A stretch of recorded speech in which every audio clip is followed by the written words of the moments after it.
فەرمانی هەرێمی بەپێی بڕگەی دووەمی مادەی پێنجەمی یاسای دەستەی سربەخۆی مافی مرۆڤ لە هەرێمی کوردستانی عێراق ژمارەی 4 ساڵی 2010 و بریاری ژمارە 5 ساڵی 2021 پەرلەمانی کوردستان دەربارەی پەسەندکردنی پاڵاوتنی سەرۆکی دەستەی سربەخۆی مافی مرۆڤ لە هەرێمی کوردستان بریارماندا بە: 1.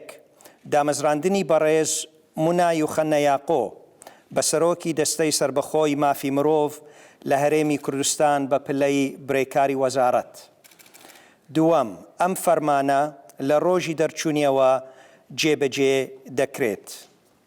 نێچیروان بارزانی سەرۆکی هەرێمی کوردستان لە 2/6/2021.